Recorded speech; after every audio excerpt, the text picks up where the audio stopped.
ಪತ್ನಿಯ ಬೈಗುಳಕ್ಕೆ ಹೆದರಿ ಮುಚ್ಚುತ್ತಿದ್ದ ಮೆಡಿಕಲ್ ಶಾಪಿಗೆ ಸಾಹಸ ಮಾಡಿ ನುಗ್ಗಿದ ಪತಿ. ಸಿಸಿಟಿವಿ ದೃಶ್ಯ ವೈರಲ್. ವಿಯೆಟ್ನಾಂನಲ್ಲಿ ತಡರಾತ್ರಿ ಮೆಡಿಕಲ್ ಶಾಪ್ ಒಂದನ್ನು ಮುಚ್ಚುವ ಸಮಯದಲ್ಲಿ ಅತ್ಯಂತ ವಿಲಕ್ಷಣ ಹಾಗೂ ಹಾಸ್ಯಾಸ್ಪದ ಘಟನೆಯೊಂದು ನಡೆದಿದ್ದು, ಇದರ ಸಿಸಿಟಿವಿ ದೃಶ್ಯಾವಳಿ ಸಾಮಾಜಿಕ ಜಾಲತಾಣಗಳಲ್ಲಿ ಭಾರಿ ವೈರಲ್ ಆಗಿದೆ. ಅಂಗಡಿಯ ಸಿಬ್ಬಂದಿ ಅರ್ಧ ಮುಚ್ಚಿದ ಶಟರ್ ಅನ್ನು ಪೂರ್ತಿಯಾಗಿ ಕೆಳಗೆ ಇಳಿಯುವಷ್ಟರಲ್ಲಿ ವ್ಯಕ್ತಿಯೊಬ್ಬ ಶಟರ್ ಕೆಳಗಿನಿಂದಲೇ ಅತ್ಯಂತ ವೇಗವಾಗಿ ಅಂಗಡಿಯ ಒಳಗಡೆ ಓಡಿ ಬಂದಿದ್ದಾನೆ. ತಡರಾತ್ರಿ ದಿಢೀರನೆ ನುಗ್ಗಿದ ವ್ಯಕ್ತಿಯನ್ನು ಕಂಡು ಮೆಡಿಕಲ್ ಶಾಪ್ನಲ್ಲಿದ್ದ ಇಬ್ಬರು ಮಹಿಳಾ ನೌಕರರು ಮೊದಲು ಆತ ಕಳ್ಳನೆಂದೇ ಭಾವಿಸಿ ತೀವ್ರ ಆತಂಕಕ್ಕೆ ಒಳಗಾಗಿದ್ದರು. ಆದರೆ ಆ ವ್ಯಕ್ತಿ ತನಗೆ ಬೇಕಾಗಿದ್ದ ತುರ್ತು ವಸ್ತುವನ್ನು ಖರೀದಿಸಿ ಅದಕ್ಕೆ ಸರಿಯಾದ ಹಣವನ್ನು ಪಾವತಿಸಿದ ಬಳಿಕವಷ್ಟೇ ಅಲ್ಲಿದ್ದ ಮಹಿಳಾ ಸಿಬ್ಬಂದಿ ನಿರಾಳರಾಗಿ ನಿಟ್ಟುಸಿರು ಬಿಟ್ಟಿದ್ದಾರೆ.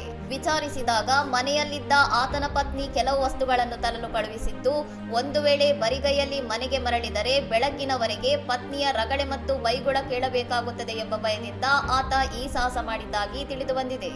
ಹೆಂಡತಿಯ ಕೋಪದಿಂದ ಬಚಾವಾಗಲು ಪತಿ ಮಾಡಿದ ಈ ವಿಚಿತ್ರ ಸಾಹಸದ ವಿಡಿಯೋ ಇಂಟರ್ನೆಟ್ನಲ್ಲಿ ಧೂಳೆಬ್ಬಿಸುತ್ತಿದ್ದು, ನೆಟ್ಟಿಗರು ಕಮೆಂಟ್ ಸೆಕ್ಷನ್ನಲ್ಲಿ ತರಹೇವರಿ ನಗೆ ಚಟಾಕಿ ಹಾರಿಸುತ್ತಿದ್ದಾರೆ.